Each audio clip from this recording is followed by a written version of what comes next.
Mesdames et messieurs, bonjour, Canadiens, Canadiennes, Québécois, Québécoises, Autochtones, Amérindiens, Amérindiennes, Natifs. Soyez les bienvenus. On va faire une nouvelle partie, la partie numéro 1. Le serment d'office. Leur serment d'office. C'est quoi? Qu'est-ce que c'est quand on va en justice? OK? D'où ça vient? Qu'est-ce que c'est? Sur quoi l'allégeance est faite? C'est important de le comprendre. On va comprendre la justice au Québec, au Canada, aux États-Unis. OK? Ça peut aider beaucoup de monde. Bon, tu fais référence à une théorie juridique alternative selon laquelle la justice américaine serait fondée non pas sur la Constitution ou le common law, mais sur un droit maritime. C'est la même chose au Québec, c'est la même chose au Canada, c'est la même chose un peu partout dans le monde. OK? Partout. Ou loi amirauté. Loi maritime amirauté. Liée à la couronne britannique de l'île of the Man. Hein? Qu'est-ce que c'est ça? Vous allez apprendre le matin. Prenez des notes. Cette idée circule dans certains cercles souverainistes, mais elle n'est pas reconnue par les institutions financières, officielles, pardon. Ce qui dit la théorie, la loi maritime est souveraineté royale. Loi maritime et souveraineté royale. Certains mouvements souverainistes affirment que le système judiciaire américain est en réalité basé sur le droit maritime. Même chose au Canada, même chose au Québec, même chose en Australie. Tous les pays du Commonwealth. Vous allez comprendre. Aussi appelée loi de l'amirauté. C'est quoi ça? Ah, on va rentrer là-dedans. De quoi on parle, mais personne n'explique c'est quoi. Moi, vous l'expliquez, moi. Cette loi régit historiquement la ligne en mer, les contrats commerciaux internationaux et les juridictions portuaires. Selon cette théorie, les tribunaux civils américains seraient des extensions de juridictions maritimes. Hein? Selon cette théorie, les tribunaux civils américains seraient des extensions de juridictions maritimes. La même chose au Québec. Quand tu t'en vas devant le juge, tu t'en vas dans l'eau. Tu es dans un port. Tu es accosté par un gros bateau. C'est ça qu'on te dit. Même chose au Canada, même chose en Australie. Opérant sous l'autorité implicite de la couronne britannique et du royaume de l'Île of the Man. C'est possible pourquoi?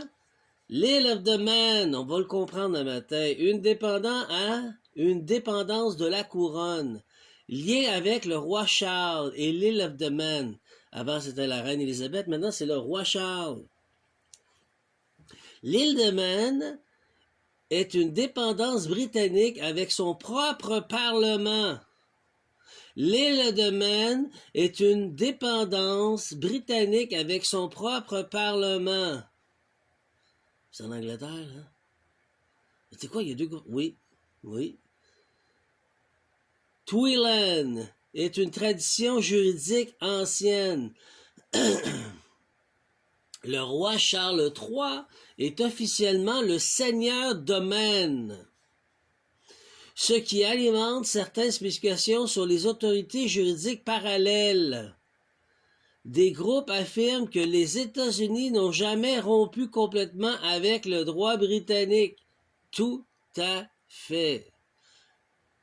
Et que les tribunaux fonctionnent sous une forme de domination commerciale étrangère. Oui, c'est pour ça qu'il y a des juges qui se font arrêter en ce moment.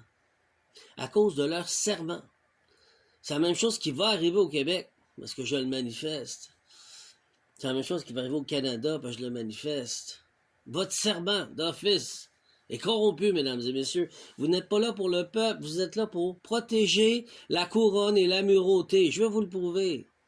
Bon, faites vos recherches, vous fiez pas à moi, j'ai pas la vérité absolue, puis je ne donne pas de conseils juridiques. Bon, je vous dis ce que j'ai trouvé. Ce qui disent les institutions officielles, le système judiciaire américain est fondé sur la Constitution des États-Unis, le Code civil et pénal et le Common Law, jurisprudence. Ici, au Québec, c'est Code de Napoléon, comme en France.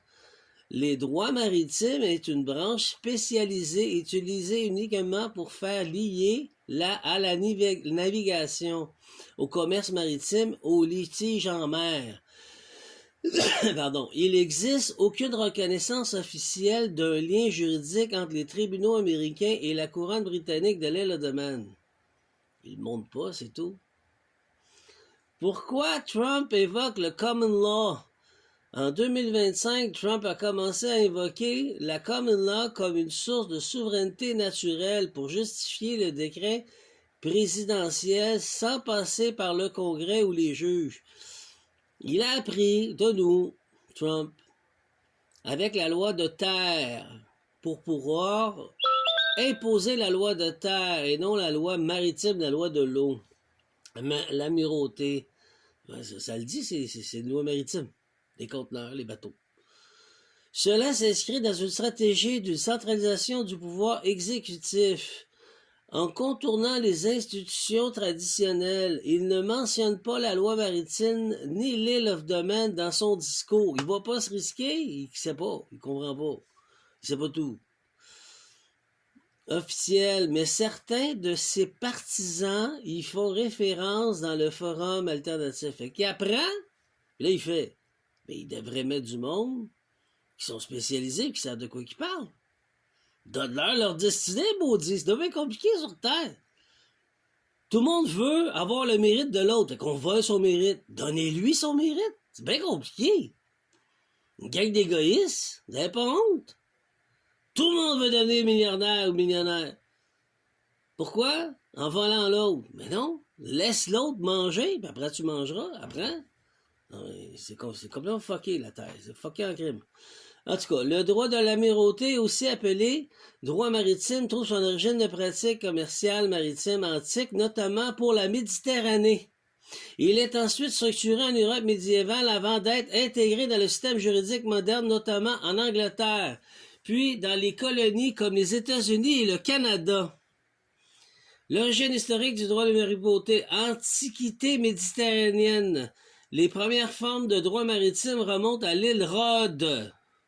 L'île Rhodes, où les règles encadraient des litiges entre les mers et entre marchands navigateurs. Ces principes influencés Lex Rhodes de l'Actu, un code maritime romain. L'Empire romain, le droit romain intégrait règles corpus juris civilis, influençait la pratique maritime méditerranéenne pendant un siècle. Au Moyen Âge européen, le code maritime rôle d'Oléron en France, le consultat des mers en Barcelone, loi du Wizay en Baltique, ok? Développement en Angleterre, le terme amiral vient de l'arabe Amir al-Bar, commandant de la mer, c'est ça que ça veut dire. En Angleterre, la cour amirauté a été créée en 14e siècle pour juger les affaires maritimes, en même temps que les pirates. Cette juridiction était la distance des tribunaux common law, protéger les règles, procédures, symboles comme le drapeau de frange doré. Cette juridiction était distincte des tribunaux de common law, avec ses propres règles, procédures et symboles comme le drapeau à frange dorée. Retenez-le. Frange dorée sur le drapeau. Elle traite des affaires, piraterie, naufrage, contrat maritime, organisation, salaire des marins, intégration système moderne. Les États-Unis, le droit de l'amirauté a été intégré dans la Constitution de l'article 3, section 2, comme les tribunaux fédéraux et compétences d'affaires maritimes. Le Canada, droit maritime canadien, découle du droit anglais, mais aussi influencé par les traditions civiles françaises, notamment au Québec. Droit de l'amirauté ou maritime régit les relations privées liées à la navigation, le contrat de les accidents en mer, le droit de mer, branche de droit international public qui traite des frontières maritimes, de la souveraineté des États et des eaux et de la protection des océans. Fait que là, on a découvert quoi? Le drapeau avec les franges dorées. C'est lié à ça, mesdames et messieurs. La loi maritime, l'amirauté. Ça allume-tu des lumières? L'Isle of the Man. On va continuer pour l'autre partie.